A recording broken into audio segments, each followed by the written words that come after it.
So hello all, a very good International Women's Day to all of you. I think we're more than 150 people now in this call, so hopefully we will have even more. I wanted to celebrate our diversity in our group and give you a few statistics about how many we are in RGI. We are about 30% of employees as women. 25% in our managerial position, a bit less at the top management level, but I'm working on it. And I think we are very proud of this because the average of this industry is closer to 18% than 30%.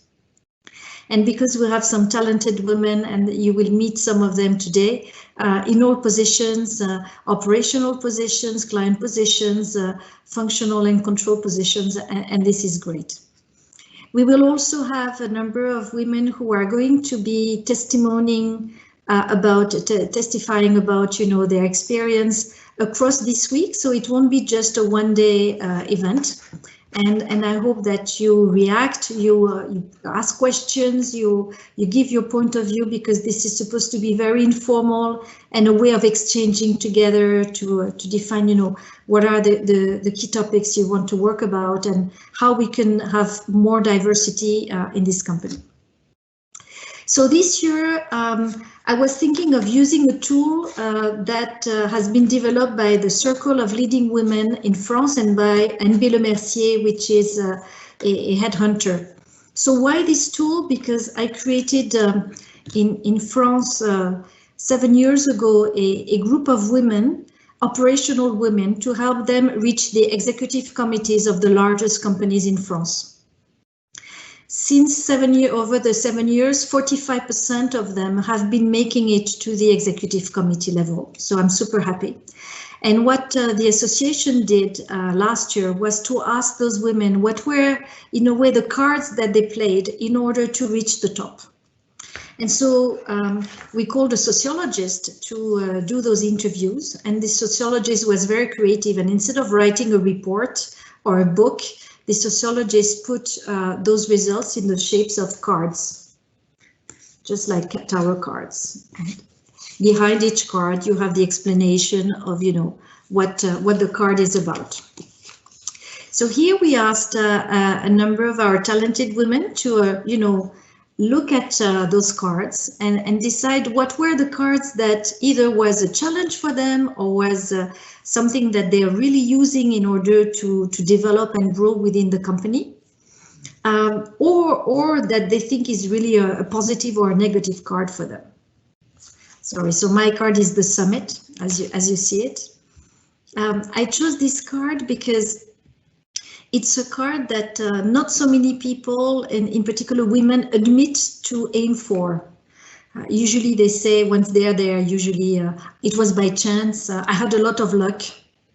And I think it's an ambition that we can all have, or we should have, because it benefits also our company to have the drive to say, okay, I want to make an impact, and the more I progress in a company, the more impact I can make. I think in this card, you also sometimes have some coaches helping you to reach this summit. It can be some mentors helping you in the organization, or it can be people who come from outside of the organization. In my case, I had the chance to, when I was young, to meet J.R.D. Tata, the owner of the famous Tata Group. I think it's 8 million employees in India. And he once told me, try perfection and then you will reach excellence. Obviously, it's not always possible to try perfection, but I think it's great to say, okay, I want to try to reach excellence. It's a goal. I will move forward on this goal, and then it can also help me overcome fears, hesitations, because now I have a direction. I have this like North Star, or that you see on the summit. I think the summit is also nice because it cancels gender and it shows our management style much more than our hairstyle. When I was in Korea, I was told by a client one day that I looked very nice. He said, "You look like a hair hostess." I was 25 at the time and I did not take it very well. So afterwards, I never dressed up like a hair hostess. When you reach the summit, it's always a way to cancel the cliches, because nobody will ever tell me anymore that I look like a hair hostess. I think the summit also frees us from secondary priorities, because we set our priorities ourselves. We give ourselves the means to reach those priorities. In my case, I like to work in teamwork. It's not always easy, but I think it's a great way to be on the summit and to be working with others.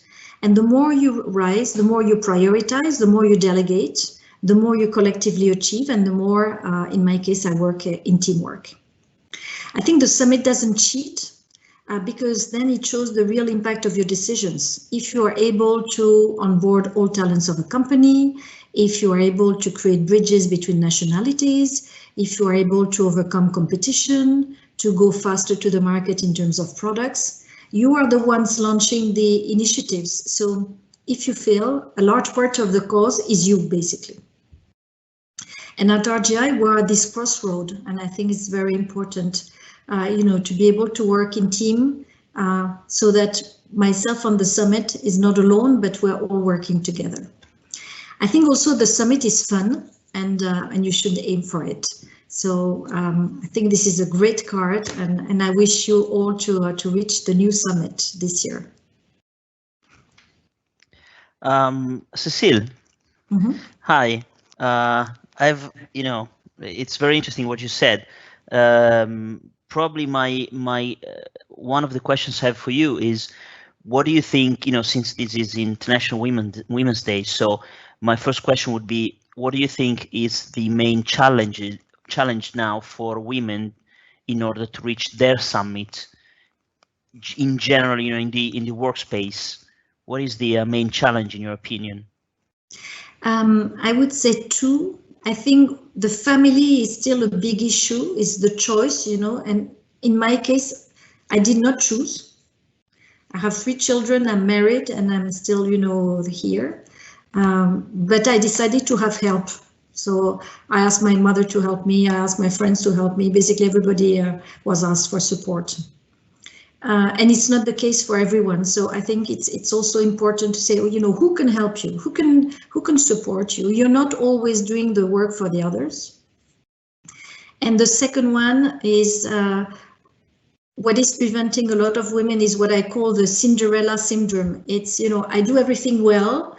I'm like Cinderella. I'm waiting for Prince Charming to come and promote me. And there is no Prince Charming. So you need to say that you want to be promoted, that you want to take another challenge, because people will not mechanically, identify it, even if you do a great job. You have to tell them, let them know. And I think we can learn a lot from men in this respect.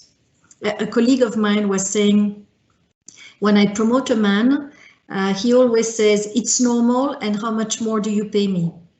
When you promote a woman, she always says, I'm not sure I can make the job, and I thank you for it.